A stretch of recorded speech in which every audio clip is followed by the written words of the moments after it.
तथागत बुद्ध की कुछ विशेषताएं रही हैं और उन विशेषताओं में एक बात है कि उन्होंने अपनी बात को समझाने के लिए कई बार कहानियों का बड़ा सहारा लिया है और फिर जो कुछ भी उन्होंने कहा उसे कथा और गाथाओं के रूप में संकलित भी किया गया। और यही वजह भी है कि हमें बौद्ध साहित्य में जातक कथाएं भी मिलती है और तथागत बुद्ध की शिक्षाओं के धम्मपद भी, जो हमें नैतिक जीवन बिताने के लिए मार्गदर्शक बन जाते हैं। ऐसा ही एक सुत्त है, मोर परित्त सुत्त। वैसे मूल रूप से यह सुत्त पाली भाषा में आता है और मोर परित्त सुत्त, जिसका एक सांदर्भिक अर्थ यह है कि स्वयं को और दूसरों को भी संकट से बचाने के लिए बौद्ध जन इसका पुनरुच्चार करते हैं। ये पारंपरिक रूप से मोर पक्षी इसके रूप में जन्मे एक बौद्ध भिक्षु की कथा से इसको जोड़ा गया है। और इस सुत्त में मोर अपने दैनिक ध्यान की शुरुआत एक विशेष प्रार्थना या परित्त कहे, यानी कि सुरक्षा का जो स्रोत होता है उससे वो करता है ताकि वह शिकारियों से सुरक्षित रह सके। इसमें तथागत बुद्ध के जो मूलभूत शिक्षाएं हैं, जैसे कि करुणा, अहिंसा, आत्मरक्षा, इसका संतुलन अत्यंत सरल और बिल्कुल प्रभावी ढंग से व्यक्त किया गया है। अब जिसे बौद्ध जन सावधानी और करुणा की शक्ति के रूप में देखते हैं, परित्राण पाठ में अक्सर इस सूत्र का दोहराव किया जाता है। ये जो कथा है ये उस समय की है जब तथागत बुद्ध श्रावस्ती के जेतवन में विहार कर रहे थे। एक दिन देखिएगा, कुछ भिक्षुओं ने तथागत से पूछा, भगवान, क्या केवल मैत्री भाव और करुणा से कोई व्यक्ति संकट से बच सकता है? क्या धम्म की साधना वास्तव में रक्षा कर सकती है? तो तथागत बुद्ध ने इसका उत्तर देते हुए कहा कि भिक्षुओं, एक समय की बात है जब एक भिक्षु जिसने जीवन पर्यंत ध्यान, करुणा और संयम का अभ्यास किया, अगले जन्म में वो हिमालय की गुफाओं में एक स्वर्णिम मोर के रूप में उत्पन्न हुआ। वो अत्यंत सुंदर था और उसकी जो पूंछ थी, उस पूंछ में इंद्रधनुष के रंग झलकते थे, लेकिन उसमें भी अधिक सुंदर उसका चित्त था, शुद्ध, शांत और करुणामय।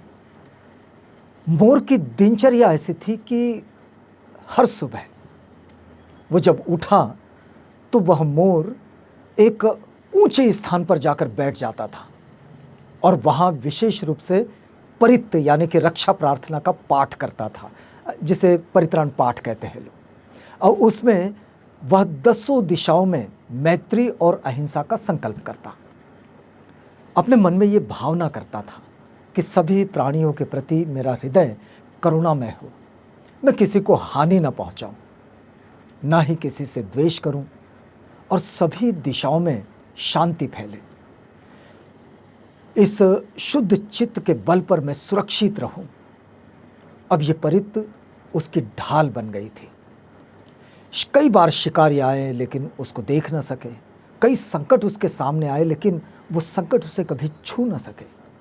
लेकिन एक दिन वो गहरी नींद में था और नींद से जैसे उठा तो भूल गया कि उसे अपनी परित्त प्रार्थना करनी है और वो ध्यान किए बिना ही भोजन की खोज में निकल पड़ा। अब देखिएगा कि वैसे ही निकल पड़ा और एक दिन और हुआ ये कि उसी दिन एक शिकारी ने उसे जाल में फांस लिया। वो जाल में फंस गया, तड़प रहा था और इस तड़प में उसे कुछ समझ में नहीं आ रहा था। वो सोच रहा था कि क्या ये मेरी असावधानी, मैंने वो परित्त नहीं किया जो मुझे भीतर से और बाहर से दोनों तरफ से बचाता था। अब शिकारी ने जब मोर को देखा तो शिकारी भी अचंभित हुआ। उसने देखा कि उसके आंखों में एक विचित्र सा प्रकाश था और भय बिल्कुल नहीं था, घृणा नहीं थी, उसके आंखों में केवल शांति थी।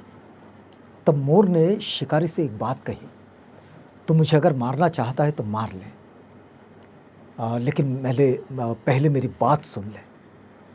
और फिर उसने वही दोहराया जो सब वो उसके परित प्रार्थना में दोहराता था।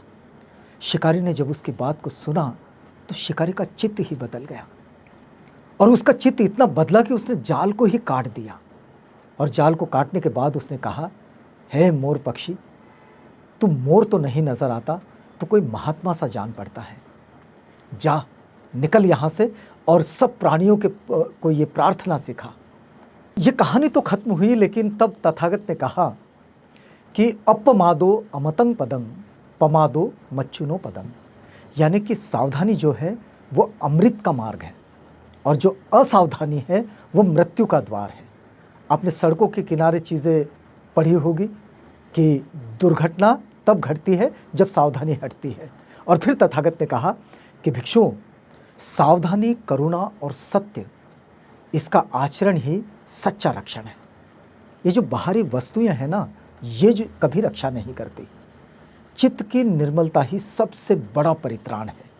जो परित्राण में रहते हैं उनके लिए ये संदेश तथागत देते हैं कि मोर परित सुत हमें स्वर्ण मोर की तरह ये सिखाता है कि करुणा, मैत्री और सजगता, इनके बल पर हम स्वयं की रक्षा कर सकते हैं, न केवल बाहरी संकटों से बल्कि मानसिक अशांति, भय और हिंसा से भी। इस सूत्र का मूल संदेश आज के समय में और भी अधिक प्रासंगिक हो गया है।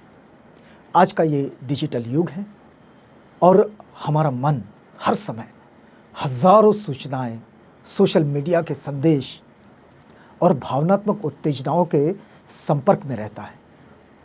वो मोर की भांति यदि हम प्रतिदिन आत्मचिंतन और मानसिक सजगता का अभ्यास करें तो जैसे ध्यान यानी कि मेडिटेशन, सकारात्मक विचारों की पुनरावृत्ति यानी कि अफर्मेशन, तो हम आत्म संयम में रह सकते हैं। और ये आत्म संयम एक दिन की चूक जो मोर ने की, तो वो एक दिन की चूक ने मोर को शिकारी के जाल में फंसा दिया। ये उसका प्रतीक है कि एक क्षण की असावधानी, एक ही पल की, आज भी हमें किसी मानसिक तनाव, किसी गलत निर्णय या किसी अवसाद की ओर ले जा सकती है। मोर परित सुत को बौद्ध अनुयायी संकट के समय या यात्रा में या फिर किसी बीमारी से पीड़ित हो जाएं तो, और अक्सर उनके दिनचर्या में भी ये दिखाई देता है कि रात्रि में सोने से पहले ज़रूर पढ़ते हैं। वह मोर आज भी बौद्ध लोक कथाओं में करुणा और ध्यान की मिसाल है। लेकिन आज का ये जो समाज तनाव में, विभाजन में, कटुता में ग्रस्त है, तो धर्म, जाति, भाषा, विचारधारा के नाम पर जो टकराव है ये बिल्कुल आम हो गया है। तो मोर परित सुत का ये जो अंश है कि सभी प्राणियों के प्रति मेरा हृदय करुणामय हो, ये कोई जाप नहीं है, ये कोई मंत्र नहीं है, बल्कि ये सामाजिक उपचार का सूत्र है। यदि हम हर दिन थोड़ी भी करुणा से देखें, परिवार में, कार्यस्थल पर, सार्वजनिक जीवन में, तो शत्रुता की दीवारें कमज़ोर होने लगती हैं। और ये सूत्र हमसे ये नहीं कहता कि संकटों से आंखें मूंद लो, ये नहीं कहता ये, बल्कि ये सिखाता है कि सबसे मजबूत रक्षा हमारे भीतर से होती है, जो इनर हीलिंग होती है। मन का सकारात्मक प्रवृत्तियों से बचना, माफ़ कीजिएगा, मन का नकारात्मक प्रवृत्तियों से बचना। लोग हिंसा और आक्रामकता की को ही सुरक्षा समझते हैं, लेकिन मोर की कथा याद दिलाती है कि शांत चित्त और मैत्री भाव भी आत्मरक्षा के प्रभावी साधन हैं। आज जब पूरी दुनिया, कहीं युद्ध दिखाई देता है, कहीं हिंसा दिखाई देती है, असहिष्णुता, इनके संकट से ये दुनिया गुजर रही है, तो मोर परित सुत एक सार्वभौमिक संदेश देता है कि करुणा और सावधानी के साथ अगर जिया जाए तो जीवन ही सुरक्षित, सार्थक और शांतिपूर्ण हो सकता है। ये सूत्र किसी धर्म, जाति या राष्ट्र के लिए नहीं, बल्कि ये समस्त प्राणियों के लिए एक मंगल प्रार्थना है। जो प्राणी करुणा, मैत्री और सतत सजगता में जीते हैं, वे स्वयं को और संसार को भी सुरक्षित रखते हैं।